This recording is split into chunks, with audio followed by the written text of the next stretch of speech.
The job of the blender is to combine these elements in such a way as to produce an overall flavour. A wider repertoire of different beverages than ever before. I think one of the most interesting breweries, and certainly one of the most interesting origin stories for a brewery in Australia. Single malts, blends, grain whiskies, bourbons and more. If you want mezcal to be sold around the world, then unfortunately you're going to have to make a compromise. This is the Drinks Adventures podcast. I'm James Atkinson, and this is the show where I speak to some of the world's most exciting producers of beer, wine and spirits and uncover trends and issues in the drinks industry today. Simon Brooke-Taylor, and yes, he is related to the late Tim Brooke-Taylor from the Goodies, founded Hurdle Creek Still in Milawa, northeast Victoria, with his partner Wendy Williams in 2014. Hurdle Creek produces gin, Geneva, liqueurs and aperitifs that champion locally sourced ingredients. And it's one of a handful of Australian distilleries that produces its own base spirit from scratch, in this case, using locally sourced grain. Coming from a brewing background, Simon considers base spirit somewhat similarly to the role malt plays in beer. In contrast to some of the distillers we've heard from previously on this podcast, who say they need a completely neutral base spirit to show off the botanicals in their gin, Simon likes having a base with character that adds layers and texture to the palate of his gin. We'll get onto that conversation in a moment, right after Simon recounts his path from studying biochemistry and toxicology at university to becoming a master brewer and the evolution of his distilling hobby into a professional career. At the end of my PhD, I sort of just wasn't enamoured with being a research scientist for the rest of my life, so I actually went off and joined Bass in the UK and became a brewer. And at the time, Bass were the biggest brewers in the UK, and interestingly, they were also the biggest producers of real ale, so we did a bit of everything. Whilst with Bass, I was qualified with the IBD as a master brewer. And then I found myself not long after that in Australia involved in the, I suppose these days we'd call it the craft brewing scene, but those days it was boutique brewing.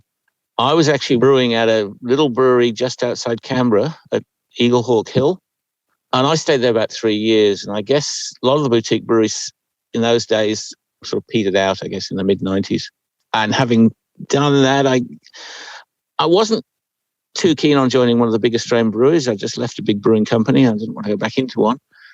So I actually joined the National Food Authority in Canberra, which is now Food Standards Australia and New Zealand. And I sort of combined my skills as a toxicologist and also as a food technologist. And I stayed there for about 10 years. And then at the end of that, having done my penance in the public service, I took my long service leave and set up as a consultant. And I consult mainly in food regulation and food safety and labelling and all that sort of stuff. But over the years, I've been off and on dragged back into the brewing industry. And I guess if you're a consultant, you can pick where you live. And my other probably passion in life is skiing. And so I found myself living in Bright about the time Bright Brewery was starting. So I ended up doing Scott's Brewing for him for about 18 months. So that sort of takes me up till about 6-7 years ago. I guess the other thing I should say is that I've had a still at home since I was a postgrad student. And that came about because one of the housemates I had, he was from a little place in Iran called Shiraz, which is a big grape growing region. His family were grape growers, sorry. And he taught me to make brandy with a pressure cooker, which probably enough about that for on life, but yeah. And so, yeah, ever since then, I'd had a still at home. While I lived in Bright particularly, there's a lot of stuff grows wild around there. You can make some amazing brandies and schnapps and things. And I just had this idea that in the northeast, the Alpine region, the strong sort of, I guess, the Italian culture we have up here as well, it would be really fun to have a little distillery and make apple brandies, schnapses, grappas, those sorts of things. The gin craze had been going in UK probably for 10 years at that stage. And it was just arriving here. So we had 4 pillars running out of a shed in Yarra Valley. We had West Wind's Melbourne Gin Company just setting up. So we thought, well, let's give gin a go. Gin traditionally is made from grain. I thought, well, yep, we'll make our own base spirit. So we've done that all the way through. Going back to those boutique brewery days, it wasn't uncommon in Australia for the small breweries, the little pub breweries, some of the very small ones, to use malt extract. So they'd buy their malt extract from Cooper's, they'd boil it up with some hops and ferment it, and that was the way they made their craft beer or boutique beer. And I think these days in the craft industry, if you did that, they'd laugh you out of the industry. But I guess that gave me a very strong feeling that if you're going to be a craft distiller or an artisan distiller, even if you're making gin, you should be making your own spirit. And yet there's only probably a handful of distilleries in Australia that would be making their own spirit from scratch. Yeah, and I guess the other point about that would be is I don't aspire to make London dry.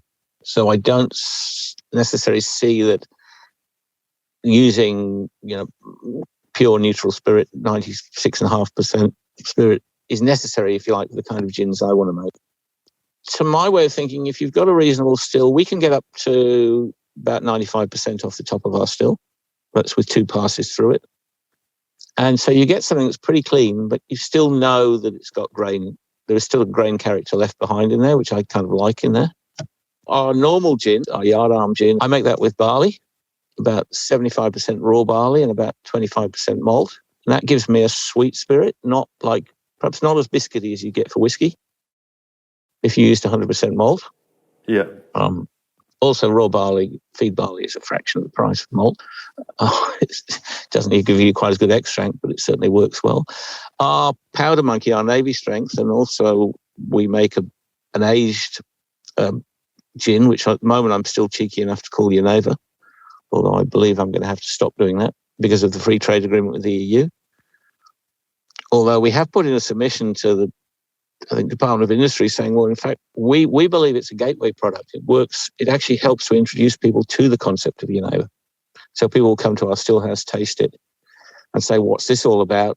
Chances are they might then go to Nick's or somewhere and buy a bottle of, or they go on holiday and they'll buy themselves a bottle of Bowles or Bockmar or something. And, it may spread the interest in Geneva in Australia rather than prevent the sales of imported stuff. We make that with a mix of barley and triticale. And triticale is a wheat-rye hybrid grain. So it actually gives you a drier spirit with almost a hint of rye in it, which is, again, is quite an interesting base, I think. For the uninitiated, the Geneva, what does that product consist of?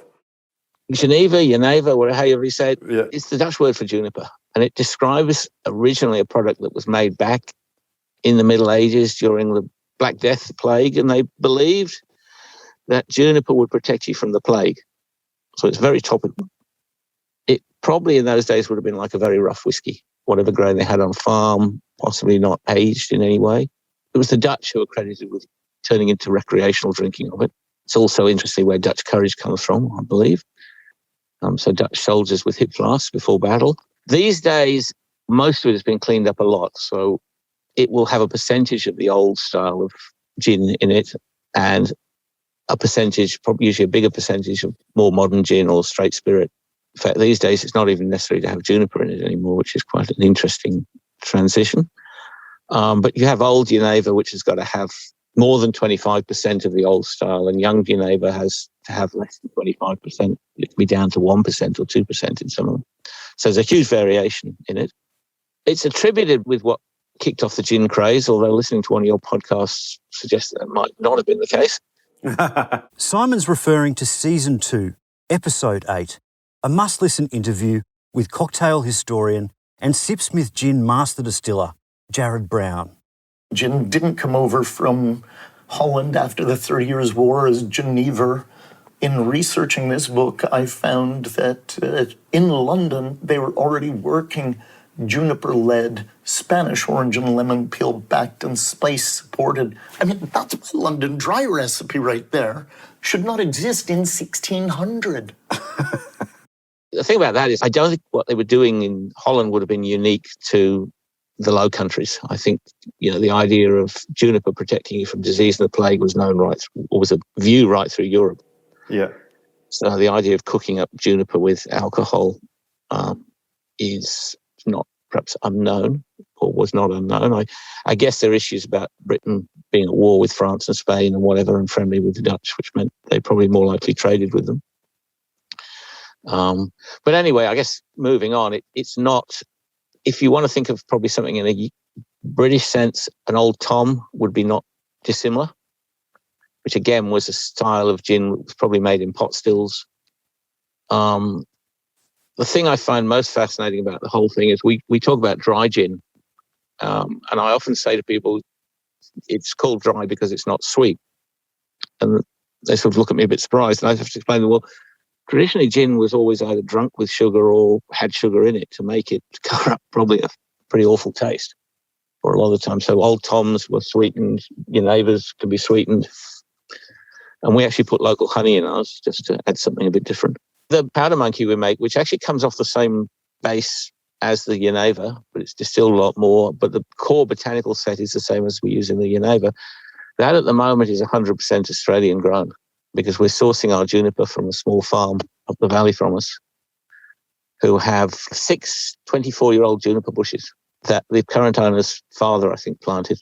And they rang us about 2.5 years ago and said, we've got these juniper bushes and they're producing a bit of fruit. Would you be interested in it? We've been using their juniper ever since.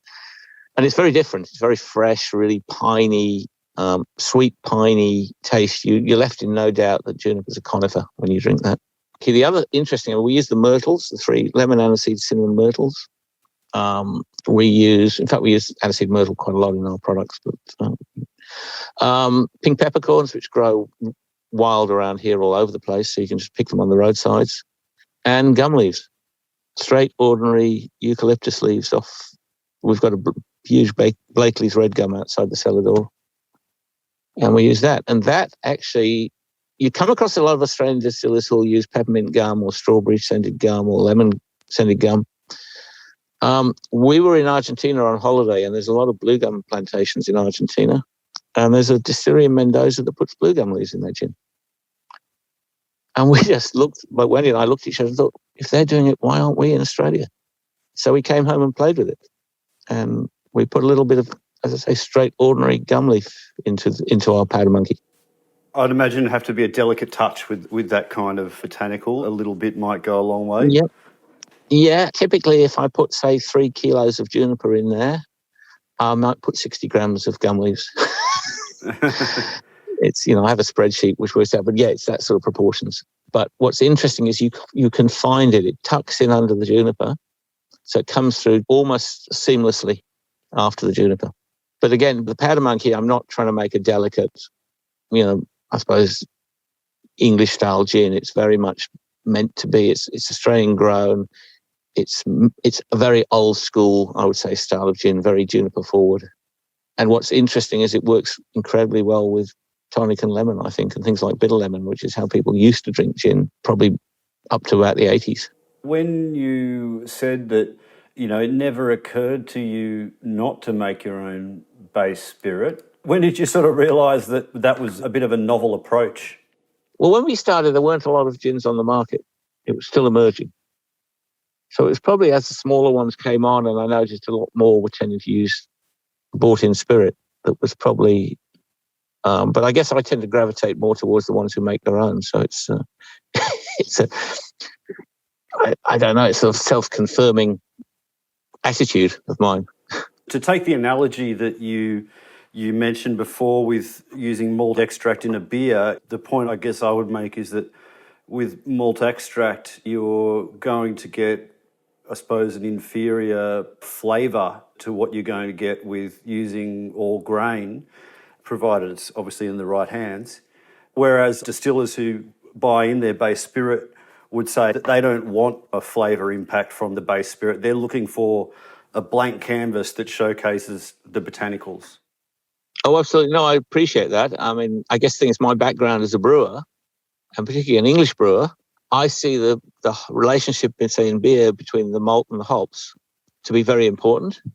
And therefore, I don't see any problem with the base having character. I sometimes have said, well, to me, if you're buying in alcohol and making gin with it, then it's a bit like making lager and just changing the hops. That's probably not very nice to say about it. Whereas I would say my gin is getting more towards an IPA type style where you've actually got a bigger character in the base and more botanicals. And we very much are in the fruity, earthy end of botanicals. Wendy and I are keen on the floral hops. So I would say, in gin, we gravitate towards an end of the botanical end of gin that will tolerate and actually blend well with a bit of, in most cases, grain character. We did last year make a persimmon and yuzu gin, and that was grape spirit, and it was quite interesting. You could taste a different character in the base, much fruitier character, which worked well with the persimmons. And that was a very limited edition, but it's actually a concept we're going to carry on with. We called it our Harvest Gin. And the Harvest Gin concept will be that every batch will feature different fruit or other ingredients that we find. Why do you think it is that we spend so little time discussing base spirit with gin in this country? I guess because a lot of the market for gin in this country is probably centred around London dry styles or dry styles of gin. It's focused very much on the botanicals. And as you say, people want a clean canvas to work on. And I guess when you say to people, do you drink gin? Most people's experience of gin up to trying craft gins is those sort of dry styles of gin.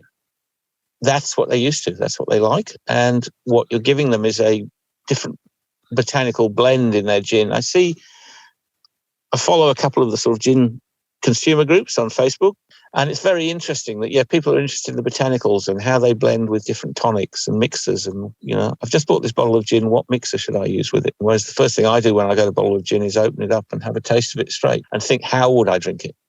So I think it's the market, the orientation, it's what people are used to and what they're looking for. Is it a frustration of yours that we don't spend enough time talking about base spirits? Is that something you want to change? I think there's a room in the market for everything. I guess I get a bit frustrated when I hear gin makers saying, you've got to use neutral alcohol. You can't make gin without it. And I sort of think, well, actually, you need to have a look at the history of gin. Yes, you can. But I guess on the other hand, there will probably be products on the market where you say, oh, this base spirit really isn't right for gin. For me, there's a whole range of products that fall under the gin umbrella.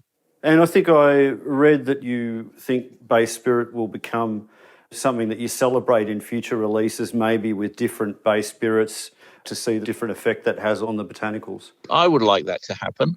And I guess even if you're buying in alcohol, I guess appreciating that grain spirit, grape spirit, cane spirit all have different qualities. They're not all the same, and that some botanicals may go better with grain than might go with grape, and similarly like that. I guess I'd go back to what I said earlier. As a brewer, I feel the base spirit has an important role in gin in exactly the same way, say, the malt has a role in beer. It's an integral part of the product. It would be nice if we talked about it more, but I mean, does the consumer really necessarily want to know that? Or do they just like the brand they drink and enjoy it? Well, it certainly gives you a point of difference anyway, so it's good for you to be able to talk about it. Oh yeah, I think it's something that's important to us, and it's something we celebrate. And I guess I often will describe us as artisan distillers rather than craft distillers, just because it does say, well, we do it a little bit differently and a little bit more. We do it our own way. And with what you're doing there with grain, surely you've got to have a whiskey in the works, do you, Simon? No, I don't. No? No. I don't want to make whiskey commercially. There's a lot of whiskey out there, a lot of different whiskies, a lot of people trying all sorts of different things. I'm not getting any younger, and I feel that if I make whiskey and put it in a barrel, by the time it's good, I'm going to be too old to drink it. But I do have 4 barrels in the still house of brandy, distilled wine that I made with James Booth from Black Dog. He gave me a load of Trebbiano that he made as a trial batch, and it didn't match his normal product. So I distilled that, tried to make it like an Armagnac, so a bit of a lower strength. And that's sitting, we've got 4 120 ex-red wine barrels with that in. And then I've also got a barrel of Nero d'Avola spirit. And Nero's a Sicilian red wine, big, heavy thing. Don't normally make brandy from that. So we're going to taste it at some point. They're about 4 years old now. We're going to sit down and taste it. And if it works as brandy, we'll sell it as brandy. And if not, it'll be aged grappa, I think. We'll just be pragmatic. If worst comes to worst, we can throw it back in the still and redistill it, but I'd rather not do that after 4 years of aging. You've really got quite an interesting lineup of products. It's certainly not your typical distillery. It's lots of fun. Well, we'd like to have fun. We live in an amazing area for food and wine and produce here in the Northeast. So we just like to kind of use that and showcase it. And if we can find somebody who grows something interesting, we will see whether we can work with them and do something. So that's why we use cherries. They come from friends who have a family cherry orchard. We use persimmons because they're grown just up the road. We use yuzu, grown at Yorobin at Mountain Yuzu. So, again, it's trying to find things that are local and just reflect the region and work well in gin. Now, before I let you go, Simon, I did just want to ask you about your famous surname. As a Goodies fan, I'd like to know if there's any relation there to Tim Brooke-Taylor. Tim was my father's cousin. Oh, wow. Yeah. So he was a family member. He's my first cousin once removed. We all come from Derbyshire, the Brooke-Taylors. There are, I believe, 3 families of Brooke-Taylors in the world, and I think we're probably the biggest one. So my father's generation, Tim, and that lot all sort of grew up in Derbyshire, which is where I grew up, but a few of my cousins were now spread around the country, I think, and around Australia. So you come across us now and again. Yeah, fantastic. Oh, well, my condolences to your family for his passing last year. Yeah, very sad, very unexpected, but these things happen. So. Yeah. All right, well, thanks so much for your time, Simon, and looking forward to tasting some of these really interesting Hurdle Creek products in the future. You'll have to come and visit us all down here. Absolutely. Come down and see Backwoods and come down and see you guys as well. We've got about, 10 or 12 distilleries in the area, same number of craft breweries, plenty of wineries. No reason not to visit. The Drinks Adventures podcast is produced by me, James Atkinson, with additional production and mixing by Dave Robertson. You can find complete transcripts, links and other information on the show at drinksadventures.com.au. You can follow me on all social media platforms at by James Atkinson, like my Facebook page, James Atkinson Drinks Adventures, to be kept informed of podcast giveaways and other news about the show. The Drinks Adventures podcast needs your support as listeners. Please do us a favour and leave an honest review and rating for the podcast on iTunes or Stitcher. We love hearing your feedback and it helps inform other people this is a show worth listening to.